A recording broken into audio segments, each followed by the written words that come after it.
Hi hello నమస్తే అండి. మీ గోదావరి ఆడపడుతుంది సరికొత్త వీడియోతో మీ ముందుకు వచ్చేసాను. కాకినాడలో చేపల పులుసు చేసుకుందామండి. ఫిష్ కటింగ్ చేయించేసి తెచ్చేసారండి. అవి క్లీన్ చేసి వాటికి పసుపు కారం ఇవన్నీ పట్టించుకుందామండి.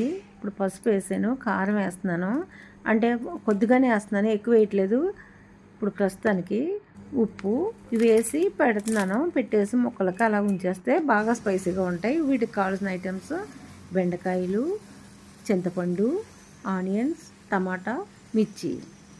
వీటిని ఆనియన్స్ పేస్ట్ చేసుకోవాలి కదా చేపల పులుసుకి. ఫస్ట్ జీలకర్ర వేస్తున్నానండి. నెక్స్ట్ వెల్లుల్లిపాయలు ఇవి మిక్సీ కొట్టేద్దాం. కొట్టేసి ఇప్పుడు దీంట్లో ఆనియన్స్, టమాటా వేసుకుందాం. ఆనియన్స్ వేసానండి, టమాటా కూడా వేసుకుని పేస్ట్ చేసేసుకుందాం. వేస్తున్నాను. ఇవి పేస్ట్ అయిపోయిన వెంటనే ఆయిల్ పెడతాం. గ్యాస్ వెలిగించి పాన్ పెట్టాను. ఇప్పుడు ఆయిల్ వేసుకుందామని హీట్ ఎక్కుతుంది. ఆయిల్ వేసి ఇది గానుగ నూనె అండి. మనకి ఏ కర్రీస్ కన్నా సరే అది చాలా టేస్టీ వస్తుందండి. ఆయిల్ హీట్ ఎక్కింది. ఇప్పుడు ఆనియన్స్ పేస్ట్ వేసుకుందాం. ఆనియన్స్ పేస్ట్ వేసుకుని ఫ్రై చేసుకుంటాం. చూడండి, గానుగ నూనె వల్లనే మనకి ఆ నొరగ వచ్చింది. చూడండి, బబుల్స్ వచ్చినాయి కదా. గానుగ నూనె స్మెల్ కూడా చాలా బాగా వస్తుందండి. ఆరోగ్యానికి కూడా చాలా మంచిదండి. మీరు కూడా అదే వాడండి. వాడుతున్నారు కదండి. ఇప్పుడు ఆనియన్స్ పేస్ట్ మనం ఫ్రై చేసుకుందాం. గోల్డెన్ కలర్లోకి రావాలి.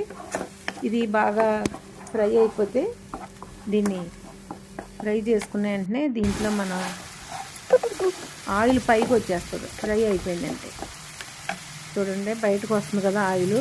మనం ఎంత ఆయిల్ వేసామో అంత వస్తుంది. ఇప్పుడు బెండకాయ కట్ చేసి, బెండకాయలు చెప్పాను కదా, సుతమాతో తీసి కట్ చేసేస్తున్నాను. ముక్కలు కింద కటింగ్ చేయకూడదండి.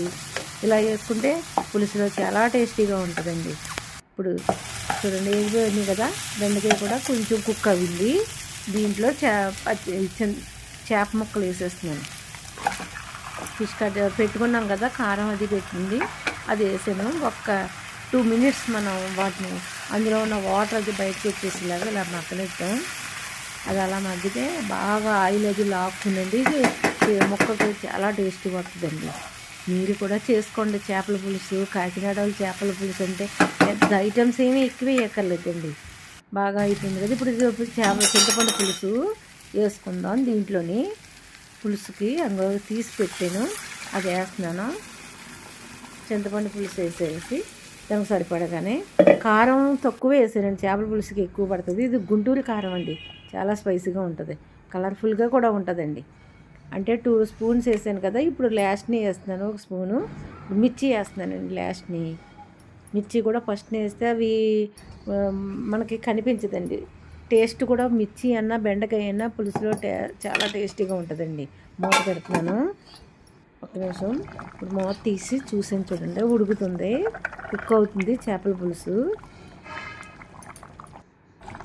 చూడండి, అది టమాటా గ్రేవీ మొత్తం ఉంచుకుంటానండి, మిక్సీ కొట్టుకుని. అది కొంచెం ఫ్లేవర్కి వేస్తానండి, కలర్ఫుల్గా ఉంటుందని. కరివేపాకు వేస్తున్నాను. కరివేపాకు వేసుకుంటే అండి ఫిష్లో ఉన్న చైనీస్ స్మెల్ ఏమన్నా ఉంటే బయటకు పోద్దండి. ఈ స్మెల్ బాగుంటుందండి. ఇప్పుడు దీంట్లో మనం ఇది వేసుకున్నాక మరుగుతుంది కదా. ఇప్పుడు ఆయిల్ అంతా బయటకు స్ప్రెడ్ అయిపోతుంది. చూడండి, కాకినాడలో చేపల పులుసు ఎలా ఉందో మీరు తింటారని మీకు నోరు ఊరిపోతుందండి.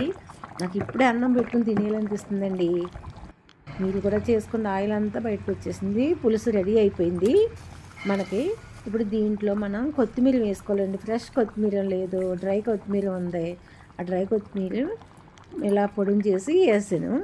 అంటే కొంచెమైనా ఫ్లేవర్ వస్తుంది కదండి. కొత్తిమీర మొత్తానికి లేదని అనుకోకుండానే, అందు గురించి అలా పెట్టింది. మళ్ళీ మూత పెట్టి 1 నిమిషం తీసేసి ఇప్పుడు పులుసు ఫైనల్గా అయిపోయిందండి.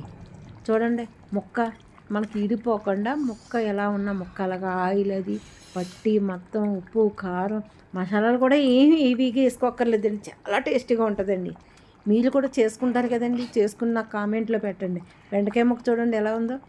ఆహా, నోరు ఊరిపోతుందండి. మీరు చేసుకున్న కామెంట్ సెక్షన్లో పెట్టండి.